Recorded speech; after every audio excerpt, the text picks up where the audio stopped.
Lakum dinukum waliyadin, berarti semua agama benar. Jelas-jelas awalnya ya yuhal kafirun. Ada konsep Iya. kekafiran, berarti nggak semua agama benar dong. Oke. Jadi Bahasa sebenarnya saya. objek filsafat itu juga selain kita kemudian termakan pikiran, tapi kita juga jadi objek mereka secara bisnis ya. Iya. Ini kan juga teman-teman bisa tahu juga nih bahwa Ya.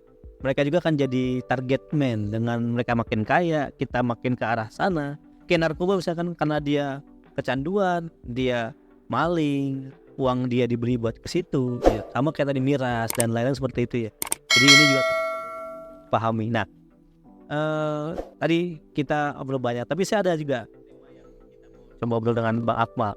Oh, tadi kita sempat singgung Bang Akmal tesisnya ya Bang ya.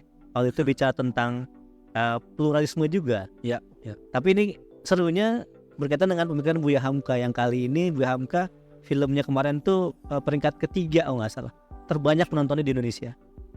Nah, kenapa sosok Buya Hamka kemudian dikaitkan dengan pemikiran beliau yang sedikit banyak kemudian diplesetkan gitu Bang ya, oleh pluralis itu yang kayak gimana sih? Ya, karena begini. Karena pluralisme tuh nggak bakal laku dijual kalau nggak ada ulamanya.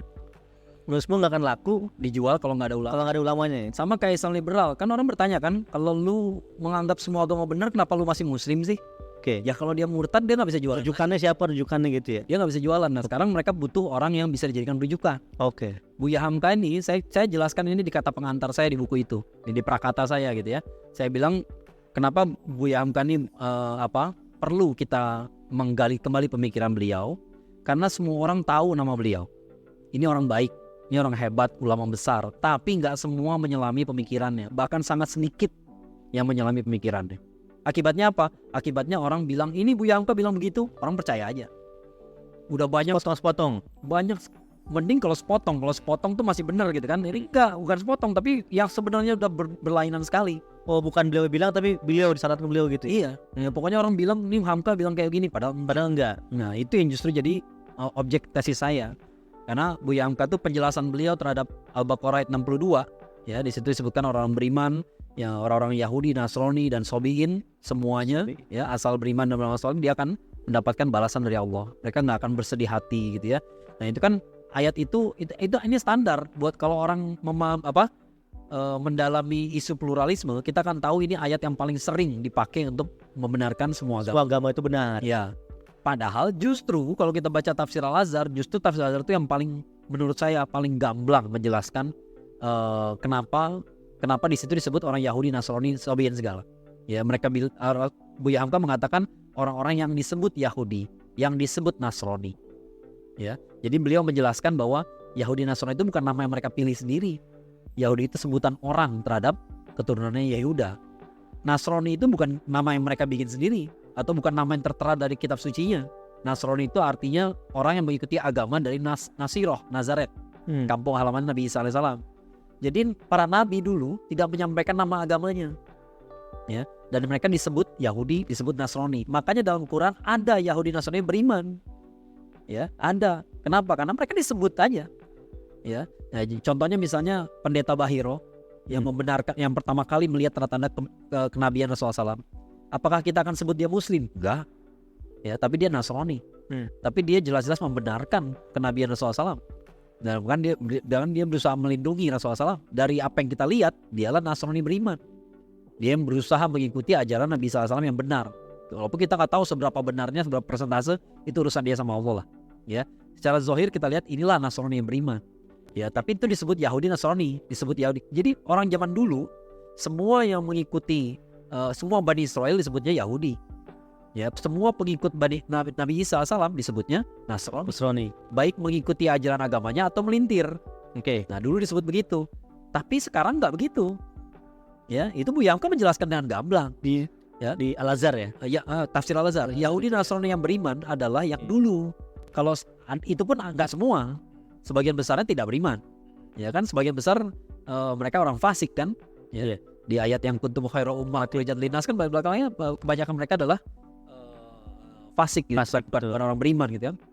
Nah, tapi untuk zaman sekarang nggak begitu. Kenapa? Karena sekarang untuk disebut beriman, maka harus beriman pada Rasulullah SAW. Kalau udah beriman pada Rasulullah SAW, namanya Islam. udah bukan Yahudi Nasrani lagi gitu. Ini kan berkaitan dengan pertanyaannya Salman dulu kan, Salman Al-Farisi radhiyallahu anhu kan ya. Salman Al-Farisi dulu pernah bertemu orang-orang yang menurut dia soleh, membenarkan kitab-kitab terdahulu, tapi belum sempat masuk Islam. Nah gimana tuh ya Rasulullah? Turunlah ayat Statusnya. itu. Ya gitu ya. Karena dulu orang-orang itu disebut di masa kekosongan, orang itu disebut Yahudi Nasrani juga. Al-Fatrah ya. Iya, baik yang lurus maupun yang menyimpang, Yahudi Nasrani juga namanya. Makanya ayatnya menyebutkan semuanya. Kalau sobiin, Nabi pun disebut sobi. Nabi itu dulu disebut orang sobi. Sobiin itu istilah generik aja buat orang yang dipakai sama orang Arab jahiliyah ya, untuk menyebut orang yang meninggalkan penyembahan berhala nenek moyang. Ya pokoknya kalau dibilang nggak mau menyembah berhala namanya orang sobi. Rasulullah SAW pun disebut sobi. Jadi wajar sobiin yang ada yang sobiin yang beriman. Oke. Ya. Nah gitu, jadi padahal penjelasan Bu Yamka itu sangat clear. Gamblang. Tapi sekarang gini, saya tanya ke antum. Kalau kita mau cari kesimpulan di sebuah tulisan, carinya di awal, tengah, apa akhir? Di akhir. Akhir dong. Di akhir. Ini kan kesimpulan simpelnya kan? Iya. Paragraf terakhir dari penjelasan Bu Yamka terhadap ayat tadi malah nggak dicantumkan. Padahal di situ jelas sekali. Ini semua untuk umat yang terdahulu. Kalau untuk umat sekarang, tidak ada jalan bagi orang mengaku dirinya beriman kecuali beriman pada Rasulullah SAW. Nggak ada Yahudi beriman sekarang, nggak ada Nasrani beriman. Clear. Cuman yang itu malah nggak dibahas. Nggak fair kan, konyol.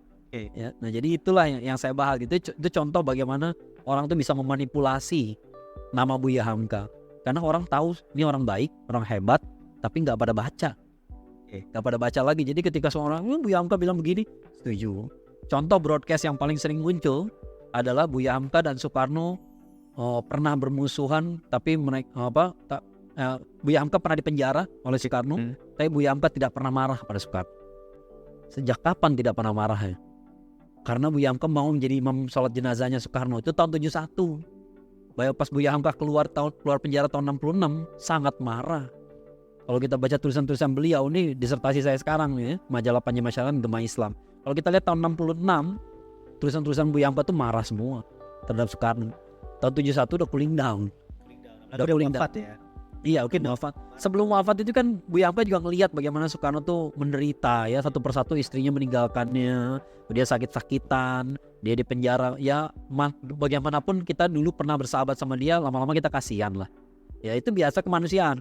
Manusiawi juga kalau marah. Manusiawi. Marah pun manusiawi. Marah juga, itu tahun 66 gitu. Iya. Wah, itu pun manusia orang kan pernah di penjara gitu ya. Dan harus ingat, Hamka sama Soekarno tuh sahabat loh. Sahabat, betul. Sahabat dekat. Betul. Jadi gimana rasanya di penjara sama sahabat?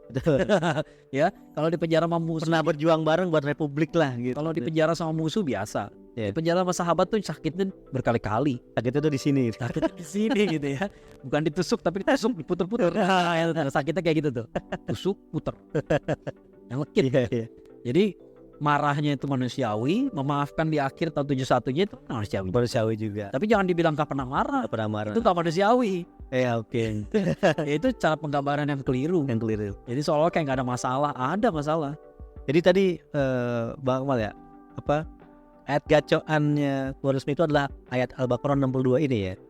Ya innalladzina amanu wan nasrul yahud dan seterusnya. Padahal di situ juga ada kata man amana billahi wal yaumil akhir ya, ada syaratnya juga ya. Tapi itu kemudian ditafsirkan secara letterlek gitu ya. Iya. Secara terjemahan doang. Udah kan ada Selalu maksud begitu. dan seterusnya. Selalu begitu. Lakum dinukum waliyadin, berarti semua agama benar. Jelas-jelas awalnya ya yuhal kafirun. Ada konsep kekafiran, berarti nggak semua agama benar dong. Oke. Kan udah sekali la ikraha fid din, tapi nggak mau bahas qad tabayyana rusydu minal ghayy. Itu selalu rumusnya ya. Selalu Rumusnya seperti itu.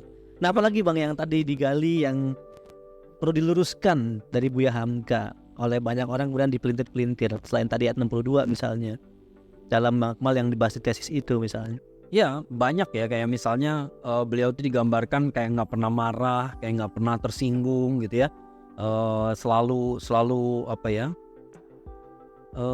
Itu mungkin kedengarannya bagus gitu kalau kita menceritakan seseorang tahu nggak pernah marah gitu ya, tapi itu kan menjadikan mereka jadi susah ditiru gitu.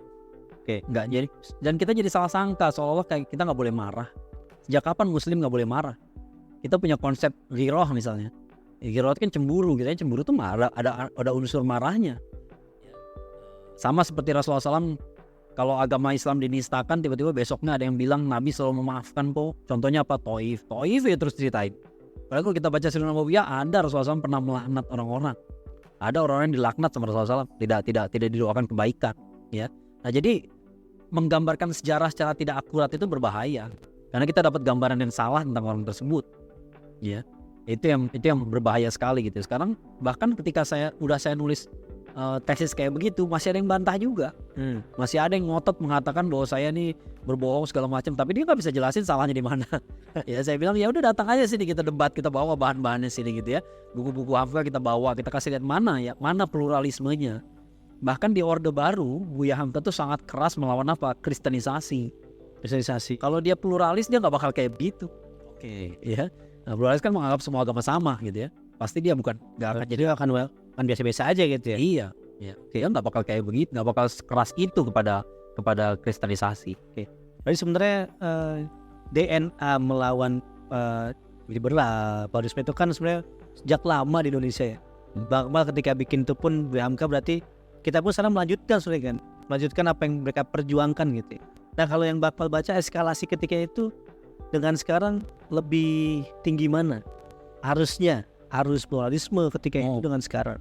Ya lebih tinggi sekarang. Sekarang makin ya. Sekarang makin. Cuman itu tadi kita jangan kayak pembaca berita yang kemakan sama clickbait gitu. Nggak boleh kayak begitu. Jangan cuma lihat nggak disebut Islam liberal berarti bukan Islam liberal ya. Ya lihat isinya dong. Ya lihat isinya gitu. Ini berdiri Islam liberal apa bukan? Ya feminisme gitu ya. Walaupun kadang-kadang mereka pakai nama feminisme, feminis Islam, feminis muslimah ya. Tapi Anda harus lihat isinya dulu. Kalau dia tiba-tiba bela LGBT ya sama aja berarti isinya nggak ada bedanya. Ya tiba-tiba dia bilang laki-laki dan perempuan tuh sama nggak ada bedanya ya sama aja. Ya apa bedanya dengan feminis yang sono gitu ya? Nggak ada bedanya. Jadi it's just a name, cuma nama doang gitu. Dan kita harus bisa melihat pemikiran di belakang. Oke. Nah, rumus ataupun gacoan apa lagi sih Bang yang biasa digunain sama orang-orang pluralis, liberalis sehingga anak-anak muda itu kadang terkecoh, terutama yang mereka sangat kritis, mereka suka baca gitu ya. Tadi kan Al-Baqarah 62 itu tentang semua agama sama. Biasanya apa lagi Bang? Ini kasih bocoran nih biar teman-teman juga tahu. Kalau ayat yang kayak tadi ya, surat Al-Kafirun. Saya pernah nemuin buku pelajaran agama Islam bahas tafsir surat Al-Kafirun itu lakum dinukum waliyadinnya jauh lebih banyak daripada yang lain. Oh gitu. Ini kan cara penafsiran yang aneh ya. Kalau orang belajar ulumul Quran kan pasti setiap ayat tuh saling berkaitan. Gak mungkin bahas ayat 6 dulu baru ayat 1. Munasabatul ayat ya. Gak mungkin 6 baru 1 gitu. Ini ayat 6 panjang, ayat satunya out sedikit. Ayat 2, 3, 4 hampir gak dibahas. Ya. Tiba-tiba kuliah ayu al-kafirun dibilang sebagai sapaan kepada orang kafir. Ini berarti Quran itu adalah kitab yang toleran. Itu bukan sapaan yang wajar gitu. Kapan kita pernah bilang hai orang kafir? Gak pernah gitu kan. Justru kalau sapaan ya ahli kitab. Nah itu lebih tepat dibilang sapaan gitu ya. Jadi masih memuliakan, masih ada nuansa persahabatan di situ gitu ya. Tapi kalau udah ya ayyuhal kafirun itu udah tegas ya. Udah tegas ya. Dan gak perhatikan sama sekali sababun nuzulnya. Sababun nuzulnya kan justru penolakan tegas. Ketika negosiasi untuk menyamakan gitu ya. Untuk tukeran agama. Kamu nyembah Tuhan kami bagi shift agama gitu. Tunggu tukeran, kalau lu cocok pindah sini, kalau gua cocok pindah sini. Deal enggak? Kan itu al-kafirun turun sebagai penolakan. Penolakan bukan toleransi. Justru penolakan. Kalau dibaca lakum dinukum waliyadin doang, iya Anda bisa menafsirkan macam-macam. Tapi kalau baca dari awal, lihat sababun nuzulnya, salah semua. Justru itu makanya ada ulumul Quran kan. Quran itu ngejelasin ada kerangkanya. Anda mau lihat dari angle mana, tapi nggak bebas. Dan dari semua angle bisa diambil.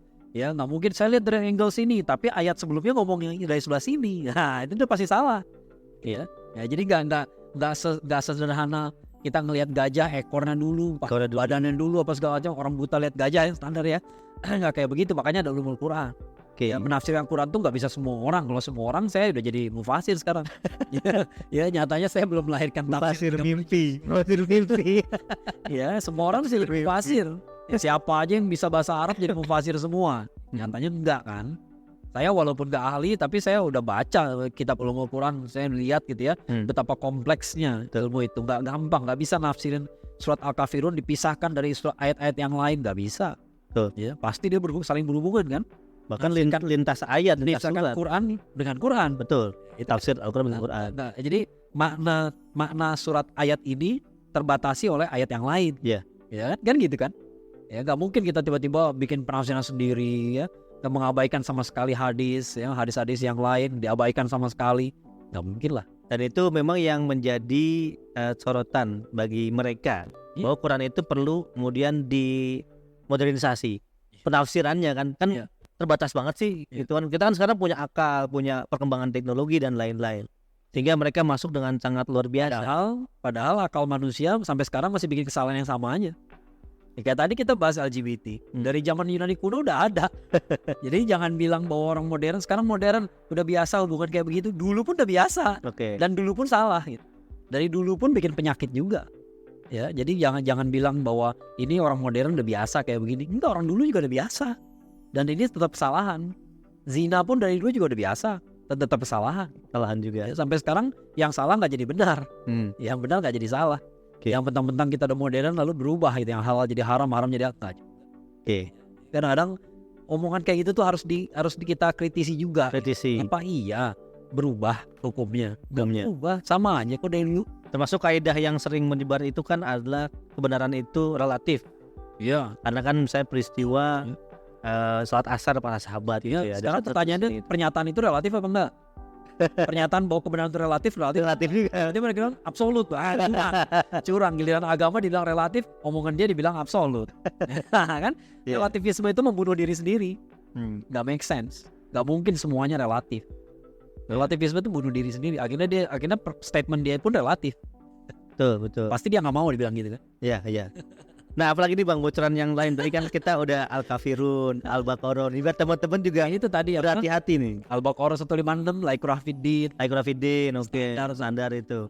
Nah, agak-agak tingkatan lebih lanjut nih ketika udah ajak diskusi forum-forum. Sebenarnya nggak ada yang advance tuh, nggak ada. Oh, enggak Nggak ada. Jadi semua beginner semua. kalau saya selalu mengatakan, kalau orang liberal ini udah pakai ayat, dia pasti kalah. Dia pasti jatuh. Oke. Kenapa? Seperti yang kita bicarakan tadi, Quran tuh setiap ayatnya saling menjaga. Ya nggak bisa dia bikin penafsiran sendiri, tiba-tiba pasti dibantah sama yang lain. Oke, ya. Kalau dia bikin penafsiran menyimpang, pasti dibantah sama yang lain. Satu kesatuan ya. Satu kesatuan. Ya, masalahnya sekarang orang awam tidak baca tafsir. Itu masalahnya. Bagi Anda yang aktivis dakwah LDK, kayak remaja masjid, tolong naik level. Jangan cuma baca terjemahan. Coba kita baca tafsir. Syukur-syukur baca terjemahan. Lebih cakep lagi kalau belajar bahasa Arab, kan belajar betul-betul, ya itu lain soal. Tapi kan nggak semua akan belajar ke bidang itu gitu ya. Minimal kita baca tafsir lah. Anda kalau baca tafsir nggak bakal ketipu. Ya karena tafsir itu sangat komprehensif. Bisa saya bilang tadi, nggak mungkin ada ulama bahas ayat ini tanpa mengaitkan dengan yang lain, nggak ada. Ya, kadang-kadang walaupun nggak disebutkan tapi udah ngerti kan bahwa ini tuh nggak berdiri sendiri ayat ini. Ada ayat sebelumnya, ada ayat sesudahnya, ada surat sebelumnya. Itu semua ada sababun nuzulnya. Itu semua mengikat gitu. Mengikat supaya tafsir itu nggak jadi liar gitu. Betul. Ya kalau sekali saya ulangi lagi, kalau orang liberal tuh sudah main ayat, dia pasti jatuh. Terjatuh ya. Pasti dia tergelincir. Karena senjatanya bukan senjata mereka ya. Karena Allah sudah jaga Quran. Ada ya. Ya kalau nggak dia bertentangan sama ayat yang lain, masih diikat juga sama hadis, masih diikat sama Sirah Nabawiyah, ya kayak gitulah. Ya itu makanya kita perlu para aktivis dakwah ini perlu mempertajam senjata mereka gitu. Oke, jadi kita perlu bikin filter barrier gitu ya. Iya. Dengan tadi naik level. Simple aja. Jangan panik. Pokoknya kalau mereka ngomong, nih buktinya bahwa semua agama benar, dia sodorinlah sebuah ayat.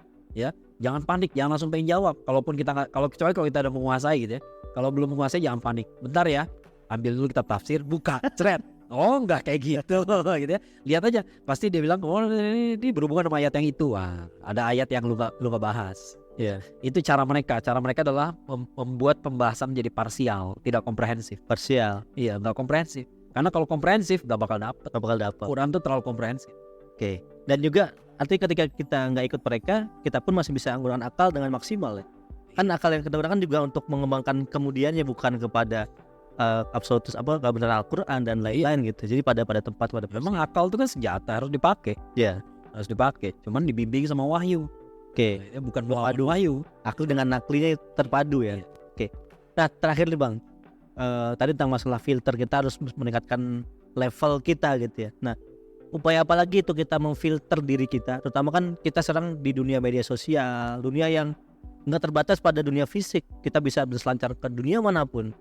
Filter apa lagi nih, atau yang kita bisa coba barrier kita, ketika kita kemanapun ya aman-aman aja, nggak ada masalah gitu. Ya, kalau saya sih ngutip sebenarnya sama kayak tadi ya. Cuman saya pengen mengutip kata-kata guru kami Ustaz Hamid Fahmi Zarqashi ya. Beliau mengatakan kita ini harus beriman pada level intelektual. Ya. Jadi memang iman itu dilindungi dengan ilmu. Kalau kita nggak punya ilmu ya kita akan terombang-ambing kemana-mana. Tapi kalau kita punya ilmu, kita bisa ngelihat salahnya di mana. Ya jadi saya tidak menyarankan kita menghindar. Jangan menghindar. Bukan menghindar, bukan dalam arti mensterilkan diri. Ya kan dulu Umar bin Khattab sudah memperingatkan kan satu persatu simpul dalam Islam akan diuraikan sama orang yang nggak ngerti kejahilan. Ya itu maksudnya, ngerti kejahilan itu bukan berarti kita cobain. Ya, tapi kita ngerti di zaman ini masalahnya apa. Antisipasi. Ya kita ngerti. Dan itu kita pelajari secara serius. Ya jangan cuma lewat-lewat doang gitu ya. Oh Alhamdulillah bahaya terus lewat aja gitu. Ya pelajarilah secara serius. Kita dengar istilah sekarang ada bahaya Syiah, pelajarilah Syiah secara serius. Ya, jangan berpikir kalau saya belajar Syiah nanti saya jadi pindah ke sono ya. Saya belajar Bible nanti saya jadi Kristen. Ya kalau Anda nggak pernah baca Quran, terus Anda rajin baca Bible, bisa pindah Kristen. Tapi kalau tiap hari baca Quran, kita baca Bible, insya Allah nggak bakal pindah. Justru Anda akan tahu bahwa Quran itu lebih bagus. Ini pribadi ikra ya, pribadi yang baca ya, yang intelektualis tadi itu ya. Karena nggak bisa melindungi iman tanpa ilmu itu nggak bisa. Makanya ahli ilmu beda sama ahli ibadah gitu. Nilainya beda. Banyak orang di zaman dulu pun ada firqah sesat itu karena bukan karena kurang ibadah, tapi karena kurang ilmu. Khawarij kan begitu penyakitnya. Ya ibadahnya kenceng, ibadahnya cakep, ilmunya nggak ada. Ya itu yang bikin orang jadi salah gitu ya, jadi tersesat gitu. Jadi karena gini, kalau saya bilang kita harus steril, kita harus nggak punya TV di rumah, nggak punya media sosial, akhirnya kita nggak tahu informasi juga. Iya, balik ke zaman dulu ya. Jadi konyol. Jadi akhirnya kita mau dakwah apa? Ya, sementara umat kita masalahnya udah gini. Jadi kita masih bahas masalah-masalah zaman dulu yang sekarang udah nggak relevan lagi. Ya akhirnya kita berdakwah juga nggak ada yang mau dengar lagi. Jadi bagaimanapun dai itu harus connect dengan zaman. Landing lah ya, dia harus tahu masalahnya apa nih, harus fikih-wakiknya tuh ya. Ya betul, harus kekinian. Ya. Harus ada wawasan kekiniannya, itu harus ada ya. Tapi semuanya harus dihandle secara intelektual. Jadi serius lah belajar. Kalau penasaran sama feminisme ya belajar, cari ahli-ahlinya siapa gitu ya. Islam liberal tuh ahlinya siapa, baca, beli bukunya. Penasaran apa betul Buya Hamka kayak begitu, jangan cuma nanya tapi nggak dijawab. Kalau udah muncul pertanyaan jawab, ya cari jawabannya. Ya coba kita tanya siapa yang ahli Buya Hamka, mana bukunya, beliau satu baca gitu ya. Apa sih hebatnya beliau? Ya syukur-syukur kita bisa mewarisi pemikiran beliau. Wah cakep gitu, bagus. Jangan setengah-setengah gitu ya. Jangan kita ngelihat ada masalah tapi nggak diberesin, itu nggak baik. Termasuk berarti dai juga jangan alergi sama media sosial ya. Punya Facebook, dulu kan Facebook kan sempat nih haram nih dari Yahudi nih. Ya itu seperti saya bilang, kalau kita nggak connect sama zaman kita, omongan kita nggak nyambung. Ya. Kita kayak nggak nyambung gitu, kita ngomongin kitab ya terus gitu ya. Sementara masalah yang dihadapi sama anak muda sekarang adalah media sosial. Bukan berarti kitab nggak kepake, tapi di situ kita lagi mesti ngomong ada masalah yang nggak tercover. Pembicaraan ulama-ulama sekian. Ini referensi nih, ini masalah hari ini media sosial, referensi ke buku, ke tadi kan dikta seterusnya gitu. Ya coba kayak tadi tuh misalnya, kalau kita cari kitab-kitab ulama zaman dulu, mana ada sih orang yang membenarkan LGBT dengan mengatakan bahwa kaum Nabi Lut alaihissalam itu memperkosa malaikat? Nggak ada, gitu. Nggak ada sama sekali gitu. Ya jadi jawabannya nggak di situ. Ini masalah kontemporer. Masalah kontemporer. Serangan orientalis itu memang lain gitu ya dengan yang dihadapi dengan ulama-ulama kita berabad-abad yang lampau ya. Jadi sekali lagi bukan yang dulu-dulu nggak ada gunanya, berguna juga ya sebagai basic kita melangkah gitu, itu perlu juga. Tapi ada masalah-masalah yang sekarang nih kontemporer yang artinya perlu jawaban yang baru juga ya. Ya baik, terima kasih. Nah para pemirsa seperti ID luar biasa, tak terasa bincang-bincangnya cukup panjang dengan Bang Akmal. Seru nih ya. Dari mulai bicara masalah LGBT, kemudian kalau lupa diri sampai ganti hari nih. Ya, jadi begitu teman-teman. Kita perlu next level dalam memfilter dari kita dengan ikro baca. Kemudian jangan lupa, jangan alergi dengan dunia media sosial. Jadikan itu sebagai collecting data ya, fikih-wakih seperti apa. Tapi jangan lupa juga kasihkan medsos, lupa baca buku klasik. Nah ini kan juga salah, kita mesti seimbang gitu ya. Baik Bang Akmal, terima kasih banyak atas waktu dan diskusinya, sangat menarik sekali. Dan Pemirsa sekalian, jangan lupa untuk like, kemudian subscribe dan komen. Silakan komen di bawah jika ada yang ingin ditanyakan. Mungkin ada kali ada nanti kesempatan dengan Bang Akmal ke depan seperti itu. Saksikan terus podcast Disabilitas ID. Kita kembali lagi dalam sesi berikutnya. Assalamualaikum warahmatullahi wabarakatuh. Waalaikumsalam warahmatullahi wabarakatuh.